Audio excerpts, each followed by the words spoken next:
With full controversy, we've seen the rollout of the Affordable Care Act, which will not only bring millions of dollars to New York State, but also make available to almost every New Yorker, with the notable exception of undocumented immigrants, full health insurance. And with that health insurance, access to regular counseling, testing, and treatment for HIV. Not only that, but there have been advances on the scientific front. As many of us long suspected, it's now been proven that if you're HIV positive and virally suppressed, it is almost impossible for you to transmit the virus to someone else. And even more recently, we discovered that a person who is exposed to high risk could simply take one pill a day and prevent them from getting HIV, no matter the amount of exposure. And so with that and everything we already know, such as the fact that housing is treatment and housing is prevention, what was just a glimmer of a path is now something writ large. And the only question is whether or not today we have the will to take that path. So let me break it down for you very quickly. First, to my brothers and sisters who are HIV positive, it is up to us to lead the way by ensuring that we're taking care of ourselves, that we are taking our ARVs, and that we are virally suppressed, not only for the benefit of our own health, but to ensure that we never pass the virus on to anyone else. For those of us who work in the field of HIV/AIDS, the time has come to put aside our institutional interests to build a network so vast and so deep that every single person who is infected knows how to take care of themselves, and everybody who is at risk has the tools to prevent infection. And then there is our political and civic leadership. We call on the governor of this state, Andrew Cuomo, and on Mayor-elect Bill de Blasio today to together implement and fund a plan that will bring an end to AIDS as an epidemic in New York State by 2020. Now, let me say that I have no doubt of the good intent of our governor. I have no doubt of the good intent of our mayor-elect. But I know that each day, these gentlemen are faced with many pressures and competing interests. And therefore, the burden is on us not to simply sit quiet until the inauguration of our new mayor, or to sit and wait and listen to the words of our governor in his State of the State, but to engage in relentless advocacy even now and until we've eradicated AIDS from our state. It's in that spirit that I share with you my fondest dream. And that is that 7 years from today, we gather again in this very place, in a great day of celebration, in a day to say that we were there at the beginning of the end, to say to our loved ones who've passed on that we kept the faith, we kept up the fight, and AIDS did not win. And because of our fight, irrespective of race, of ethnicity or origin, irrespective of gender or gender identity, irrespective of income or social class, irrespective of sexual orientation, We have made this, our city and state, a better and more just place for every resident. Thank you. Look at the numbers, I look at the marquee. If you haven't seen it yet, pay attention. We have over 131,000 people living within New York State, living with HIV and AIDS. And we have a responsibility. I look out across this crowd, I look at the people who are listening, the passerbys who didn't know why we were here, who stopped to hear. Yes, yes. And it occurs to me that we can do this. New York has always been a leader in the fight against HIV and AIDS. We have always been a model. We have always set the pace. Yes. So don't stop now. No, can't stop. Now is the opportunity. Now is the time to look at and address the communities that are at highest risk. The opportunities we have to look at the signs around you and make a difference. We have to talk about stigma, we have to talk about discrimination, we have to talk about the ways in which we can help people understand that getting an HIV test is the first step. And getting into care and staying in care and achieving viral suppression. I'm throwing out a lot of words, but I'm saying a lot of things because I know each of you has a different understanding of what we're talking about. Whether it's personal, whether it's professional, you can make a difference. And so I'm here today, I'm with the AIDS Institute. I'm honored to be with all of you, my partners, my colleagues, my friends, to say let's not only focus on the numbers, let's remember the people behind those statistics. Let's understand that we're talking about our friends and our colleagues, our brothers and our sisters, and that we can make a difference and we can achieve what we set out to do.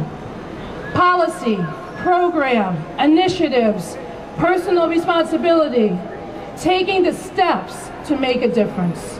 So to all of you, I thank you for being here. I thank you for including me and for giving me the opportunity to see this sea of faces, because this is what motivates all of us. Thank you. Gina Quattrochi. Bailey House is in the house. It's very fitting that about 30 years ago, Bailey House started the first housing programs for people living with HIV and AIDS, followed by Housing Works and many others, under the administration of Mario Cuomo. So it's very fitting today that we ask his son, Andrew Cuomo, our governor, 30% rent cap. 30% rent cap. We know after 30 years that housing is an evidence-based intervention in both prevention and care. What else do we have to demonstrate? HASA for all, right? HASA for all. Many years ago, many years ago, 1985, the city set the eligibility for AIDS housing as an AIDS diagnosis. They didn't think people were going to live that long. But here we are in the 4th decade, and somebody who is HIV positive, who is homeless, who otherwise would qualify for housing, is denied housing in this city. HASA for all. It's not right. So I want to encourage all of you to put your bodies on the line this year. We know how to end AIDS. When are we going to end AIDS? When are we going to end AIDS? And how are we going to end it? Housing, prevention. We have to address the structural drivers of the epidemic. It's no longer just condom use, it's poverty, it's homelessness, it's intimate partner violence. AIDS is the leading cause of death of young black women. It's time to end the epidemic. Let's end AIDS now. In the city council, where I've been for 12 years, we've had this ridiculous budget dance. And every single year, there are cuts to supportive housing. They must stop. There are cuts to nutritional food, like from Momentum. They must stop. There are cuts to HASA, which are illegal. They must stop. And there are cuts to money management services services at GMHC, they must stop.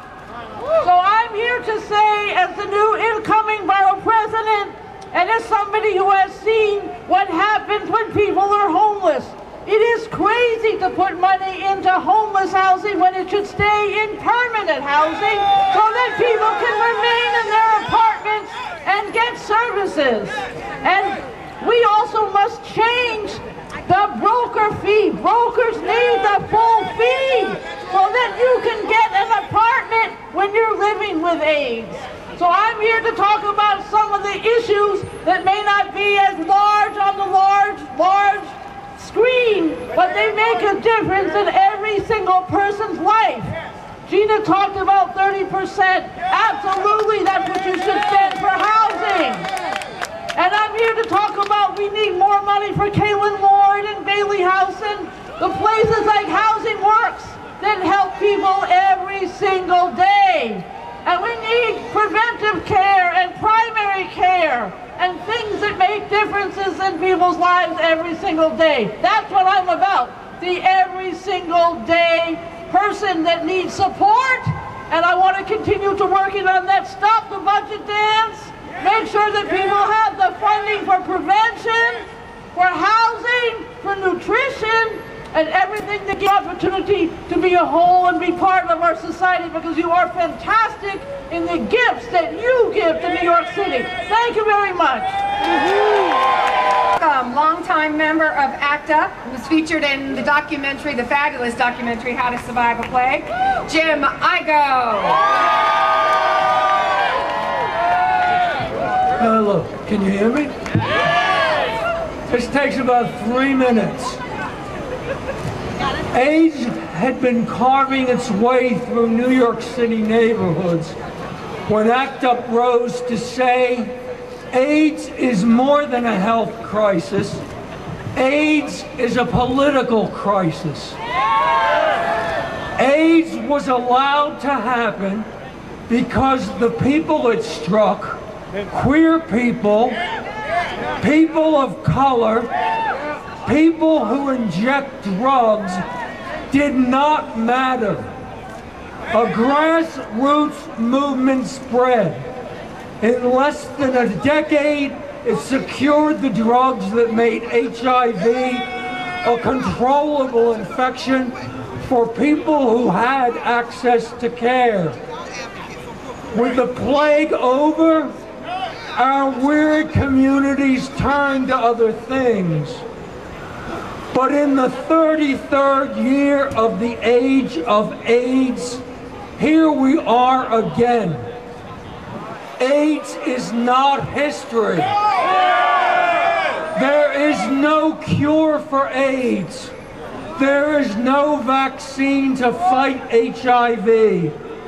Only 1 in 4 Americans who live with HIV have it under control. And among the young and queer, new HIV infections still rise. It doesn't have to be this way. HIV treatments are more effective than ever. A wide range of prevention tools now includes a prevention drug, PrEP. The Affordable Care Act and Medicaid could extend basic health care to virtually every New Yorker. But AIDS is still political. Right now, New York City is planning to cut 10 to 15% of funding for essential HIV services. Local HIV testing efforts largely neglect gay guys and transgender women, subpopulations where most new infections occur. 16 months after federal approval of PrEP, the state has yet to issue guidelines on the drug's use, contributing to physician confusion, and in the absence of a city information campaign, few New Yorkers know of PrEP's existence. I hope Governor Cuomo and Mayor-elect de Blasio sign on to the community-fueled initiative to put an end to the AIDS epidemic. But signing on will be a hollow gesture unless the state and the city fund essential HIV services jeopardized by federal cuts. Unless the state and the city retool their health bureaucracies to deliver vastly more HIV testing, treatment, and prevention. And unless the state and the city begin to deal at last with age-old inequalities that put some New Yorkers at special risk. If we fail to realize the promise of the moment, fail to turn the epidemic around, we the people, we New Yorkers will have ourselves to blame. An epidemic is a community of individuals. Deliver quality care to enough New Yorkers, the epidemic dissolves. And New York will have provided a model to the world. 28 million across the world have died of AIDS.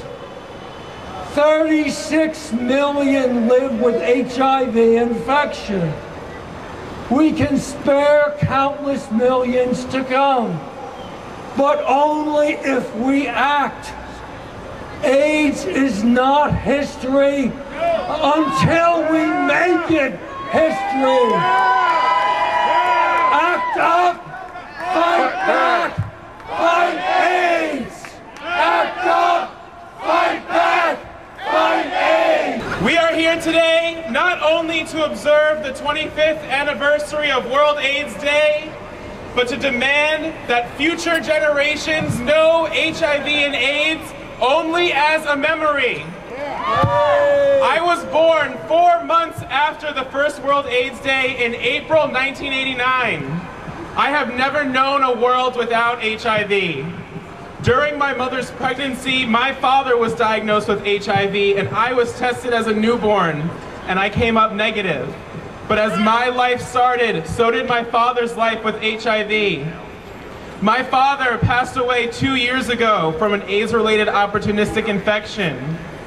Even though my father is gone, as a gay man living in New York City, HIV is still part of my daily life. It is a war in which my contemporaries and I are soldiers. And it is a war in which we need the support and help of those empowered to win. We young gay men of color are part of a population that is often discussed, yet rarely spoken with when it comes to HIV prevention. For those who work in the HIV field, HIV is a 9-to-5 issue. But there are people like me for whom HIV is a 24-hour-a-day issue. We cannot afford for HIV to be a 9-to-5 issue any longer. We have the power to demand government and those in power to care for the health of people like me, for gay men, for transgender women, for communities of color. I'm here today because I don't know about a world with HIV. I was warned about it when I came out. I have been presented with its reality among my friends, in my communities, and in my bedroom.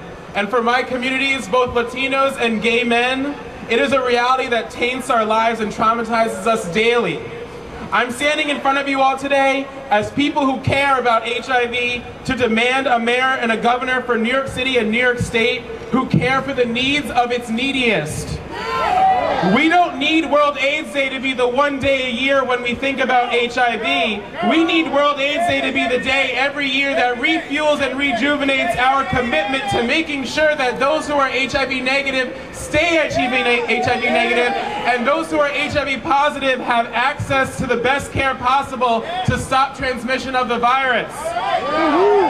I'm here today because there's not one epidemic, but many epidemics. Just as HIV mutates and changes in every body, so does it mean something different in each of our communities. Just for being born a gay person of color, I have inherited a house on fire. A burning house that not only threatens the people inside, but those at the edges of the flames. The challenge of this generation is not only to put out the fires in every room of the house, to carry the buckets to the flames, but to save the house as well and to make sure that the house has a stronger foundation so that nothing in the future can threaten it again. Whatever you're calling, whether it's the buckets or the blueprints, now is the time to make your decision. I'm here today on World AIDS Day because the drive to end AIDS can only come from within our communities. The beginning of AIDS activism was in the communities hit hardest by the epidemic, and that is still true to this day. We must demand a clear plan to end the AIDS epidemic. Just as we demanded medications for those living with HIV, before a second wave of the epidemic claims another generation of people like me, young gay men, especially young gay men of color. We are future mentors, future artists, future contributors. We have the tools to end the epidemic at our fingertips, and we demand that they be grasped and used. I'm here today because earlier this year, I was told by someone in power that even though she was entrusted to be a leader in the fight against HIV in our city, she was powerless to fight the epidemic until a celebrity became HIV positive and raised awareness. I am here to send a different message. Where some might look to others for a leader, I offer myself as a leader because a leader is a listener. And because a leader is a listener, I am taking today, World AIDS Day 2013, to begin a conversation. I have started the conversation now by standing in front of you, but I need you all to speak back to me. Tell me right now, why do you fight for people with HIV? Tell me. Yell it out to me. Why do you fight?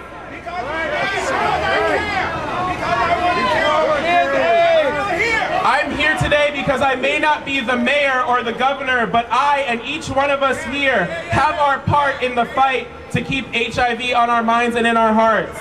There are things each one of us can do to fight stigma, fuel the power of love in our communities, and make sure that no one has to be alone. Alone in their fight to stay HIV negative, alone in their quest for love, or alone in their fight to live. To be an AIDS activist in New York City 2013 is to embrace love as a force of change in our city, our state, and our nation. And love is not a noun, love is a verb. To embrace love as a force and to love means to go out and fight. You can volunteer at an AIDS service organization. You can attend meetings at the Department of Health. You can come to an ACT UP meeting. You can write a letter to city officials like the health commissioner demanding that HIV become a priority at the health department after 12 years of neglect. You can write a letter to the city council demanding they provide funding for life-saving regimens like PEP throughout the city. Yes. I'm here today because ending AIDS means embracing health. Ending AIDS means valuing lives. Ending AIDS means fighting for my right and everyone's right to a full and meaningful life. Join me. Act up, fight back, fight AIDS. Act up, fight back, fight AIDS. Act up, fight back, fight AIDS. Act up, fight back, fight AIDS. ACT UP meets every Monday at the LGBT Center at 7 o'clock. ACT UP, fight back, fight AIDS. When? Let's end AIDS when? Let's end AIDS when? So today, we commemorate all of those who have lost their lives. All of our loved ones. All of those who are close to us. All of those who have lost their lives in a preventable disease. Let us make sure that their legacies, that they do not die in vain, that they live on in us. And let us celebrate those who are living with AIDS. Celebrate life. Make sure that they have all of the funding and all of the programs that they need to lead a life where they can lead a long life. They recognize that HIV and AIDS is no longer a death sentence, but you can live a long and healthy life. Let's celebrate life. And then let's activate the rest of us to end AIDS now, and to recognize that HIV and AIDS, this fight, yes, is a political fight. 12 years of benign neglect, 12 years of individuals not standing up and providing the funding for individuals who need housing and testing and programs and services. Let's activate those so we can talk about the stigma and recognize that too many black males, too many are being infected by the HIV/AIDS epidemic and virus each and every day. Too many black and Latino males who are dealing with discrimination and racism. We're dealing with so many other social problems at the end, at the bottom of the barrel. Too many transgender members who unfortunately are ignored for far too long. We've got to activate ourselves. We can't sit idly by just because we elected Bill de Blasio. This is no time to become complacent. We've got to demand that our tax dollars be prioritized towards this fight to end this disease. We've got to make sure that we are no longer comfortable with knowing that too many people are being infected each and every day. That there are communities that are ignored. We cannot feel comfortable and sit by idly and allow this to happen in a city where we spend millions and millions on luxury housing and nothing on young children. We've got to stand together and recognize that the fight continues, and that all of us need to work together to end this disease and to make sure that those who are living with it live a quality of life, and that they should be respected, and we should value their lives just as you value your own, and that we are all part of one human family, and that it really doesn't matter who you love, and that we're all part of one family. And so to my young